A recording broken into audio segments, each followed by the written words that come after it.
Hi, my name's Betsy Lynch. I was Betsy Hudson before getting married.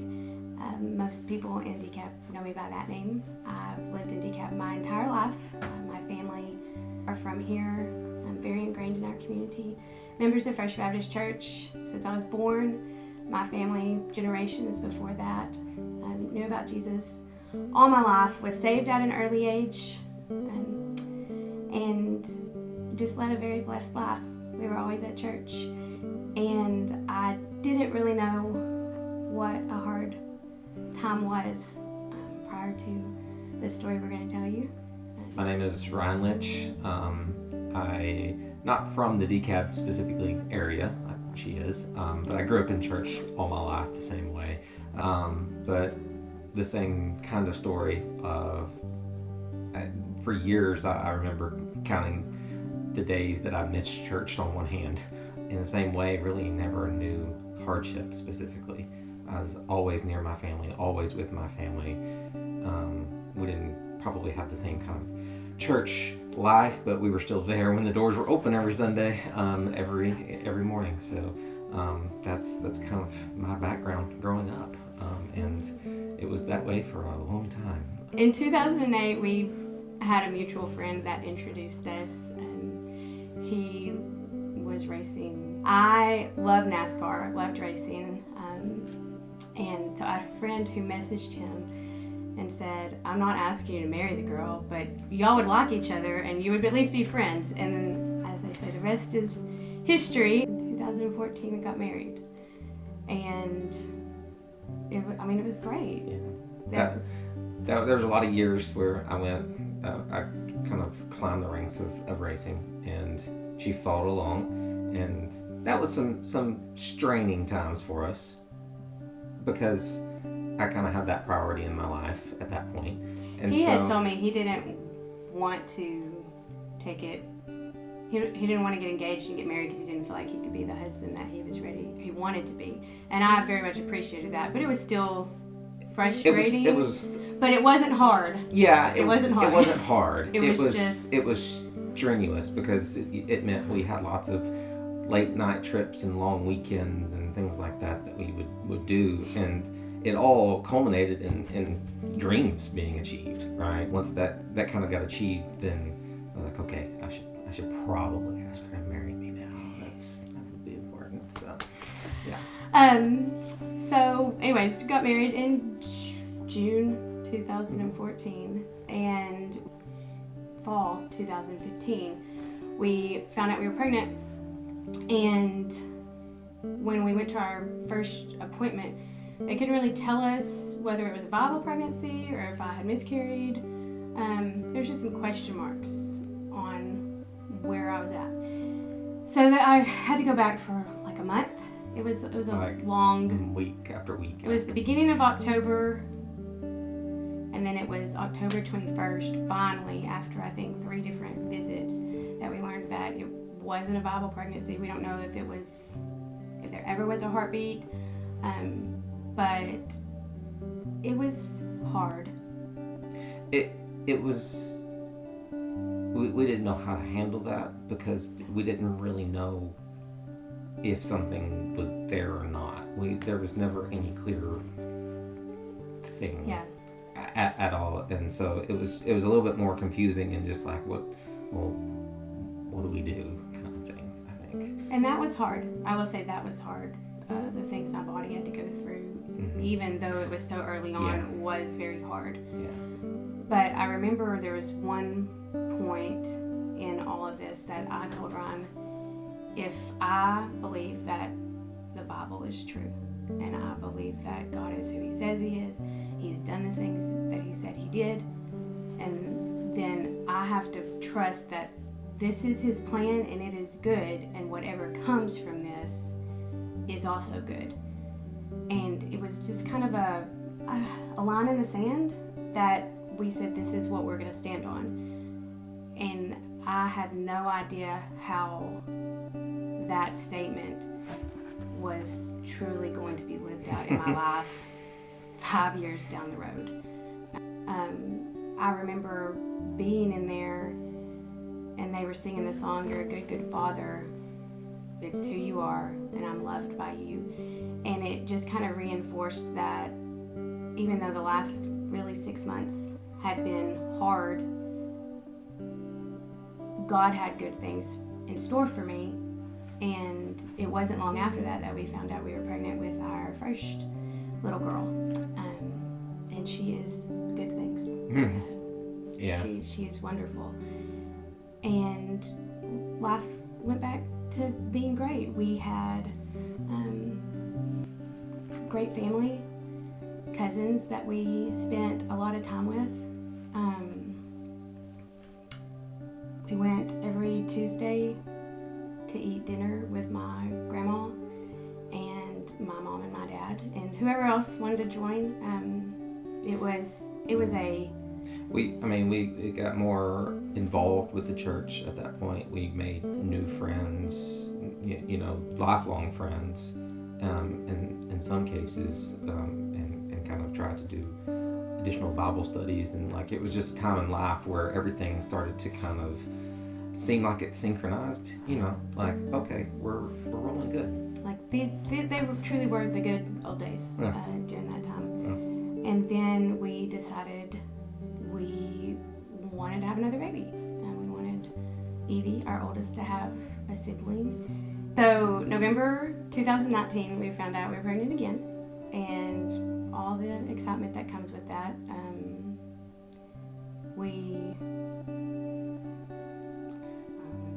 It was normal. Yeah. Everything, the first 12 weeks appointments were great. Yeah. It was all fine. We found out we did like the ginger test ahead of time. I think Christmas. Yeah, because you kind of, that was like a present or whatever, and it was kind of like open it up and like you're having a boy. Like, so for context, there had been no boy grandsons at that point on either side of our family, so we were really excited that we were going to have a boy. Mm-hmm. And everything was going great. We had Christmas. We had a lot of good family time at Christmas. And then 2020 came. And 2020, it's hard to say this because 2020 was hard for everybody, but 2020 was hard for us on a level that I wouldn't wish on anybody. And it started literally New Year's Day. My grandma, which, we all have a grandparent that we just connect with, and my grandma was my person. I learned to cook from her. I could sit and listen to her tell stories for hours, and she was the one we went every Tuesday night to eat dinner with. So we had really invested a lot in the previous years of 2020 with her, and she was 84. She had lived a wonderful life. She had had a lot of health problems, and she just was nearing the end of her life. And that was hard because that was my grandparent. But it wasn't unexpected. Yeah. That's the phase of life that is hard for everyone, but it's the natural order of things. And so your brain tells you this is okay. These are going to happen. And it stinks. You don't ever want to lose anybody, especially when they're vibrantly able to talk to you and tell you stories up until that end point. But that at least is normal, right? Everyone should deal with that in that direction. You expect to bury your grandparents, right? And it's not like something you think about and you think, well, that'll never happen. Yeah. All mine were gone earlier in my life. So having met her, like all her grandparents were still around, like all of them, which bodes well for your life. But I grew to know all of them and lived that life of not only having lived through my grandparents, but then having hers and then losing those two. And they came to be just as close to me as my own family. Mind you, all this time I'm still pregnant. We actually hadn't even told our families, just because we are, I don't know. I'm kind of weird about pregnancy. don't want attention. I don't want people asking me how I am and fawning over me. So we hadn't told him. And February, we were about the beginning of February. I think we were around 16-ish weeks. And we still hadn't told. And I was supposed to have a doctor's appointment the Monday my grandma passed away. But because we knew her health was declining, I had moved it 2 weeks out to President's Day, which was February 17th, because we were going to get to go and do the anatomy scan and really find out if we were having a boy, and then we were planning on going to tell both of our families, because we were just all going to be so excited that if it actually was a boy. It was probably about that time that I started trying to convince myself that everything was going good with the pregnancy. I don't know why I felt like it wasn't going good. I don't know if it was a combination of intuition or just all the other things that had been so hard already in 2020, just a month and a half. But we headed to our appointment on February 17th, and we brought our little girl because she was going to get to see the baby, and we went in for the ultrasound, and I just remember looking over at him, and he grabbed my hand and squeezed it, and it confirmed what I already knew in my heart, that there was no heartbeat.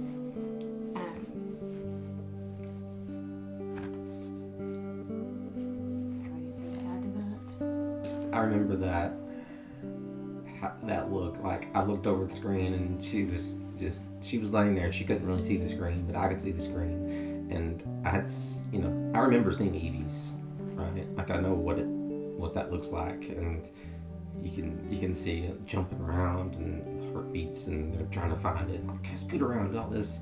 And the ultrasound tech was in there, and she was very quiet, and it was. She asked me how far along I was, yeah. And I was 19 weeks. Yeah. And she told me we were measuring 16. Yeah. And it was, she didn't have to ask the question. I could see on the screen, and I could see it on her face, that there was no heartbeat. And, there was no movement, no heartbeat, no nothing. And that's what I just squeezed her hand, and I don't know how to tell you that. I know that's what she's going to say. And I don't think she actually said anything. I don't think she said anything. I think she knew we knew. Yeah. And she didn't have to say anything, and she went to go get the doctor, and they moved. No, she moved us into a different room. Yeah. And we waited there until they had a room available. Yeah. And then we went and talked to the doctor. Yeah. And ultimately learned I had to go to labor and delivery and deliver a baby that was already in heaven. Yeah. And then we had to leave, and we had to call somebody to keep Evie for us. Mm-hmm. We had to go tell our parents. Ron actually went in and told both his parents. And yeah. I did not go in with him. That was not something I felt I'm glad you didn't. I could handle. And when I called my mom, I'm glad I didn't have to tell my dad, because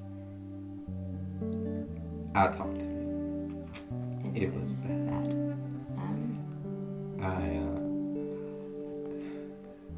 When I told my parents, my dad was out working. I was like, I told him to come in, and I told them both, and well, how do you even react to that? They went from not knowing we were going to have one to having that, and that's devastating kind of news. And not only that, but we had to go home and prep to go back to the hospital right then to deal with that. So there was no time to talk, to be together in that. We had to go. The experience of that wasn't over, and so that was why it's everything turned into a little bit of a fog, I feel like. So we get checked into labor and delivery. Thankfully, they kind of put us on the opposite side, I think, where they put other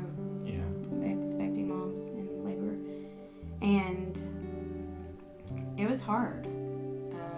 You go through all the, as a mom, as somebody who's had a baby, if you've been there, you know all the process that you have to go through, but ultimately you're gonna hold your baby in your arms, and I knew that wasn't gonna be the case, but I don't think I've ever felt closer to God than I did during that time, because all the specific things we prayed, that it would not be drawn out, that it would not be physically painful, that it would that we would just get to go home as soon as possible. Every single prayer was answered in ways that I don't know that I've ever experienced before in my life. But even through all that, singing worship songs, my heart knew that God was good, and that this was not punishment. This was not because of something I had done. It was just something that had happened because sin is in the world. I mean, ultimately, that's why bad things happen, is that the wages of sin is death. It doesn't change who God is. It didn't change who God was in my life. It just was truly, I think, the first hard thing I had ever done. Yeah. Like, I think up to that point in my life, I think, you hear the Psalms cry out in frustration kind of thing, and it's like, I've been blessed, I could, the Lord is my shepherd, I can do that, like, I can deal with that. But at that point in time, it's like, what is happening? Why was the question that comes up. And then, as we're still dealing with it, that was a very deep 24-hour period for us. Yeah, because then we went home, and we had to plan a burial also, which is something that is surreal still to me, that I had to call the funeral home on our way back from the hospital. We had to call somebody to go pick our baby up from the hospital. Yeah. In a box. Yeah. Which is soul shattering. I just remember I got home and my mind was still processing all of it. My doctor said I was in shock and all of it. I don't know if it was shock or just truly peace from God that I still don't understand. But I had to call a funeral home. We had to call Brother James, and I had to answer questions like, what do you want to put on your baby's obituary? And this is a baby that I knew only was a boy, and that we wanted to have the initials RDL because his initials are RDL and his dad's initials were RDL, and that was something we had always talked about. We hadn't decided on it. We hadn't even decided on a name. But we decided it was Reagan Daniel Lynch, and that hospital room was holy ground for me that night. I don't remember a lot of anything that was said or done except listening to music and holding your hand. I do remember that. I knew I wanted Ryan. Yeah. I remember going under anesthesia. The last thing I remember is I was humming a hymn. Mm-hmm.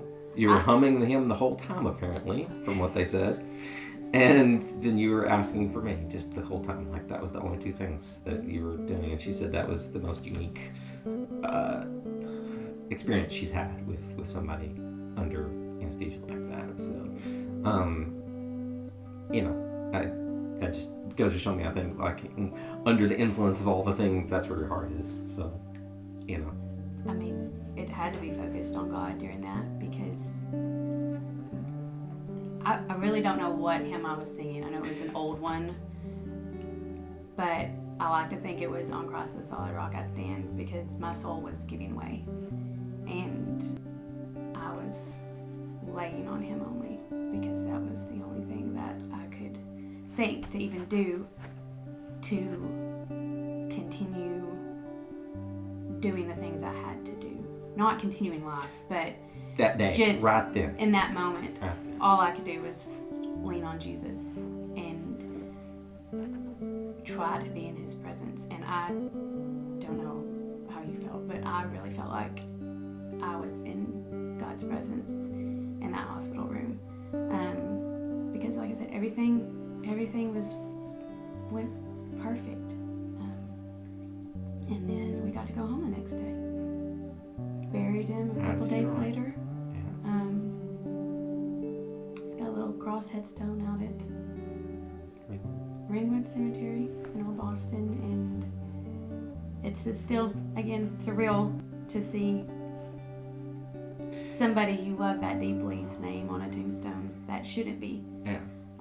We said we expect to bury our grandparents.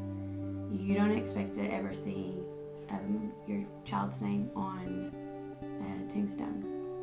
And it's still hard. It's still hard to think that that is there, and his life is that's like it. There's no other memories or anything for him. But God is still good. We make it to March 2020, and that's when the world shut down. And I am probably in the minority, but that was the best thing that could have possibly happened to me at that time, because I got to stay home. I got to spend time with Evie, and I got to heal, process the first 2 months of the year. And then September, my dad got COVID.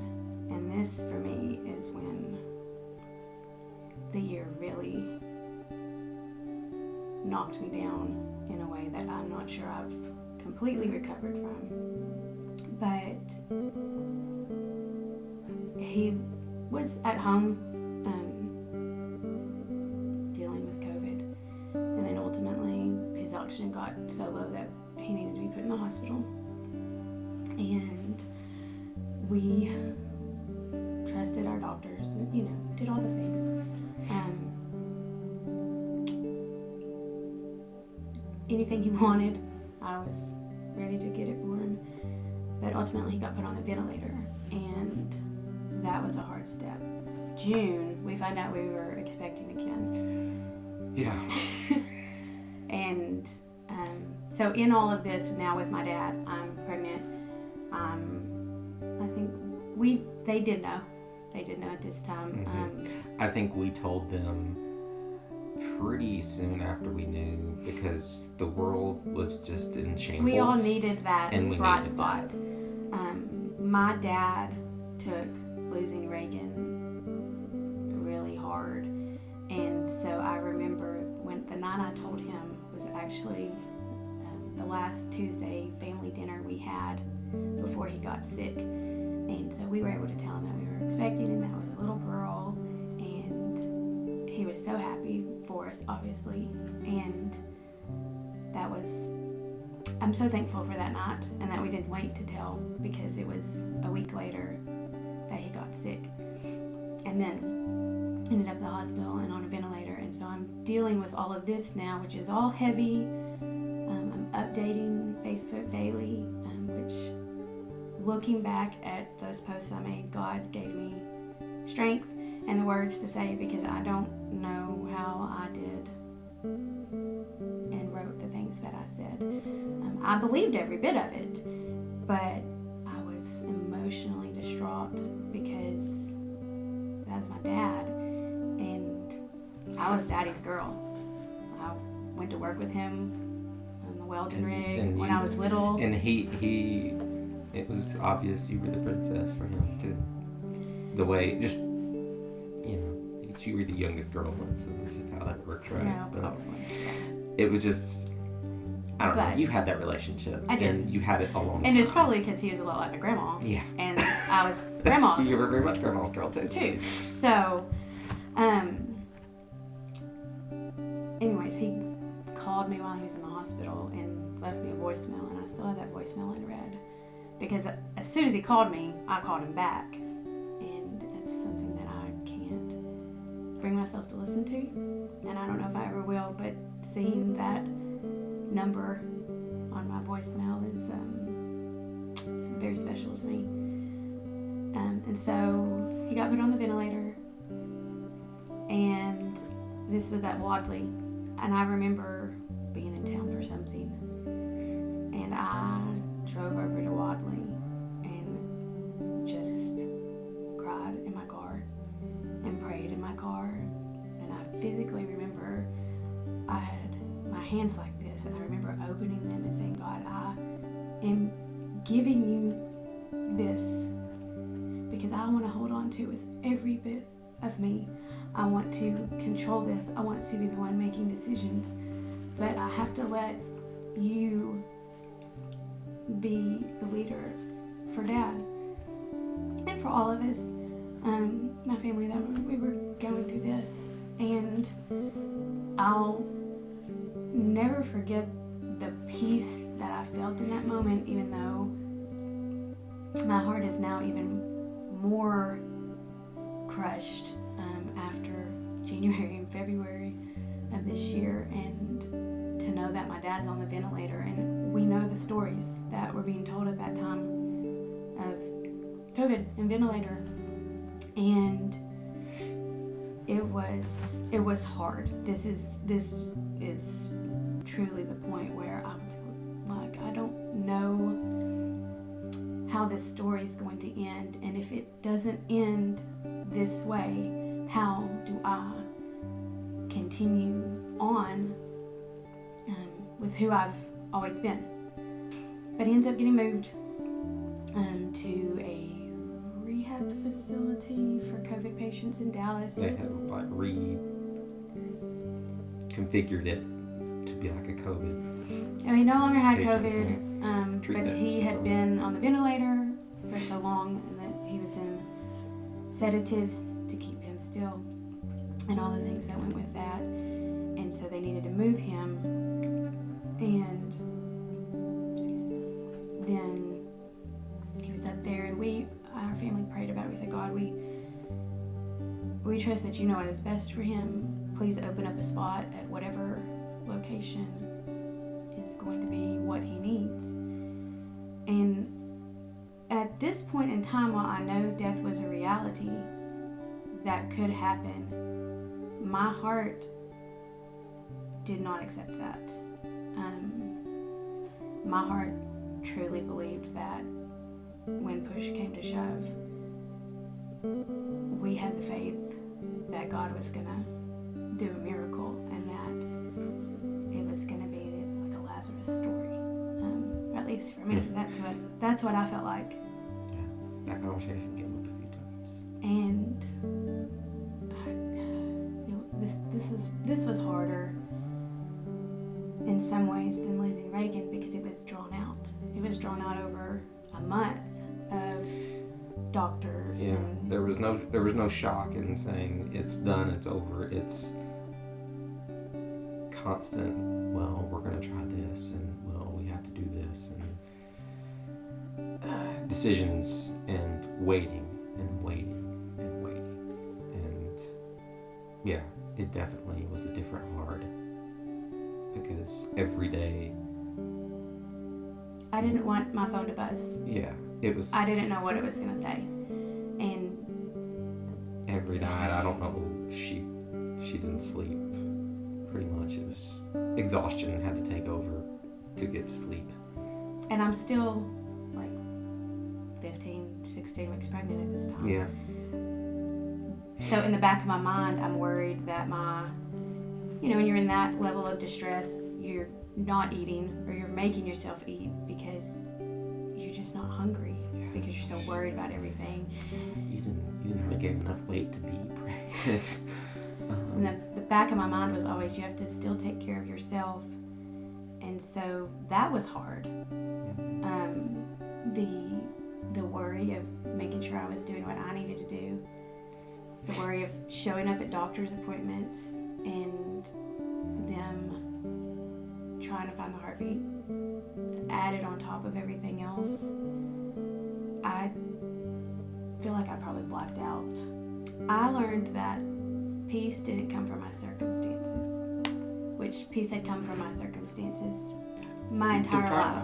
Right. Because it's always been great. It had always been great. Even things I thought were hard weren't really hard.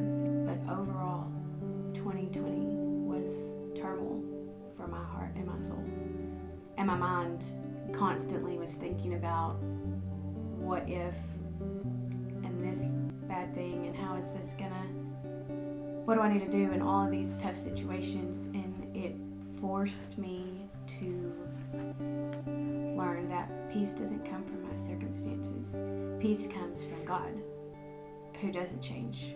I mean, the Bible says he doesn't change like shifting shadows, and my circumstances changed daily, hourly, sometimes by the minute.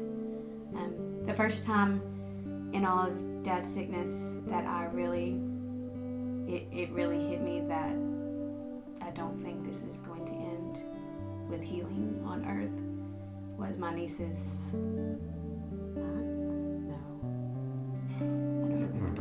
but my niece's birthday party.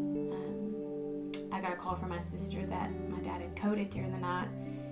The ventilator had gotten stopped up and they brought him back. But it was in that moment I remember sitting in the car and just having my head in my hands and a stream of tears just falling because I couldn't stop them. I couldn't mop them up. And realizing that I'm going to lose my dad. And I don't know how life continues. You know your parents are going to go before you. But I don't think any of us truly expect it. It's like the disciples. Jesus told them, "I'm leaving. I'm leaving," and they were like, "No, you're not. You're not going anywhere because you're our foundation." And I feel like that's what my parents are for me. My parents are my foundation. And what do you mean my foundation is not going to be here anymore? In every circumstance, from before that point in your life, your parents were there for what we thought was hard at the time to go back to, right? To be there to fix the problem. And they were a voice of reason, right. Somebody I could confide in, discuss, rely on. Comfort. Anything I needed, yes, just comfort. Yeah, and so having lived through that first 6 months, 7 months, whatever that was, it was like we're not done dealing with what we had been dealing with yet. Then October 21st, I'm walking up the front steps of church. It was a Wednesday. I don't remember why we were at church. I remember where we were, exactly where we were standing. My oldest brother called me, and they had done a scan, and Dad had had a midline shift stroke, which is, there was nothing left to say at that point. And I walked over to the east side of the church and just sat down on the steps leading in front of Church Street. I think it was Church Street. And I just talked to him and walked back around. And you got that call and you just kind of gave me that look like, yeah, this is the call. Yeah. And I was talking, I was like, I you didn't have to say anything, I knew. Well, we had, I think the day before that, the doctors had pretty much told us that everything that could be done for Dad. We had taken him off the sedation medicine, and he wasn't waking up, and so we had said we are waiting for God to move. Hopeful that it was in the direction we wanted it to be, but ultimately knowing that He's in control, and we don't have to understand. We just have to trust Him. And so that was it. We went to my mom's that night, and we my oldest brother, Mm-hmm. us, we knew that Dad was in heaven. If there's one thing I can say, my dad is, he heard, "Well done, good and faithful servant." And we decided to see if we could do any organ donation for him. And so there was still hope in my heart that we were still waiting for God to move. And I continued life like normal. I got up and went to work the next day. And I did share on Facebook where we were at because word had already gotten out, and we were very faithful to update our friends and family on Facebook because so many people cared and knew my dad because he didn't meet a stranger. And I go to work the next day and they're like, "Why are you here? Why are you here?" And I'm like, what else am I going to be doing? But I think my heart was still clinging. I know my heart was still clinging to God. You're not done. This is about to be a story that we can boast from not as boasting, but we can share how amazing you are. And that Thursday afternoon, October 22nd, everybody kind of came over to our house, and my sister lived in Dallas, and I'm forever thankful that she did. This is an answered prayer of where the spot opened up at a rehab place, because the locations were not all in Dallas. Yeah. And we didn't have family everywhere else. And my dad's little sister and my big sister were able to go and be with him when they took him off the ventilator and off life support. And we did it, and we waited. And it wasn't instant. Just sat on the back porch. We sat on the back porch. It was a beautiful day. Had the speakerphone on, and Evie and I sang to my dad. Yeah. I sang a song that he always sang to me when I was little, and that was very sacred to me. Evie sang him, "You Are My Sunshine," and that was her poppy. Yeah. She had prayed 2 days before this that he would get to come home and she would get to hug his neck. And as a parent, having to explain to her that that's not happening was one of the harder things I've done. But the faith of a child is God given, because she said, "Why are we sad?" yeah. Bobby's in our hearts and he's in heaven. And I felt like she understood more than I did, because her little sweet mind couldn't understand what death really meant. And we sang him to heaven. And the miracle that I was expecting didn't happen. And I was devastated. I was devastated for our family. I was devastated for Evie. I was devastated for the baby girl that I hadn't had yet. Because she would not only... Evie has memories of him, but they're heavily influenced by photos, I think. But that little girl was never going to know him in any way. And that was hard. That was really hard for me, because my dad loved his grandbabies. He called them his sweetie pies. And that hurt my heart in a way I was not expecting. Like, through all of this, like, I'm just the bystander. It's I have to watch you hurt, and it's, you know, the man aspect of it is, oh, well, what's your problem? I'm going to fix it. But there was nothing I could fix.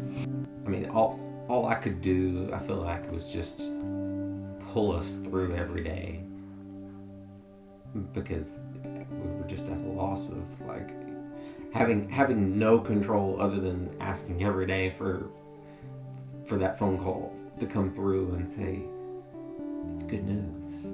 That's all we were waiting on. And every day when we didn't get it, it was go to bed, wake up, do it again, pull us through the day. I had never experienced death in the way that 2020 made me experience death. Separation from my baby, my dad, was truly the separation that death brings. And I think when I've experienced that, the true power and hope of the cross entered my life in a way that it had never before. Everything that the Bible tells me, everything that Jesus did, is now being seen from the veil of because of Christ. My shattered heart is a temporary thing, and that one day it will be whole because Jesus made it whole. From the beginning, God knew what death would do to you, and He didn't want that for us. And so, thankfully, because of Jesus, even though we have to experience that on earth, one day we won't ever have to again. I wouldn't wish that experience on anyone, but that experience defines how we move forward now, how our kids will move forward in life, how we will do everything we do from here on out. I would, after Dad died, I would lay on my bed at night and after work and listen to music, and I'm pretty sure it was either towards the end of Dad's sickness or after, I heard the goodness of God for the very first time. And there was a line that said, I have lived in the goodness of God. And the phrase have lived is the present perfect tense, I think. Yes. It's the present perfect tense. And what that means is that it has happened in the past, but it is continuing on. It's not stopping. And so for me, when I looked back at the dad that God had blessed me with, he was a good dad. He wasn't a perfect dad, but he was a good dad. And I had lived in God's goodness all my life because I was blessed with a family that took me to church. I was blessed with a family that invested in me, that loved me and showed that they loved me and didn't let me stray and make horrible decisions. They guided me. And just because my dad is no longer there to do that doesn't change the fact that you were good then. You are still good now. And then ultimately what we had said back in 2015 is if I believe all of this about God, then even now when I am going through the motions of life, because that's all I can do, I rest at the feet of Jesus, and there's nothing around me. All other ground was sinking sand at that point, but I knew that I could lay at the feet of Jesus because I could do nothing else. And he sustained me And even now, I mean, it's still hard. There's still moments that are really hard, but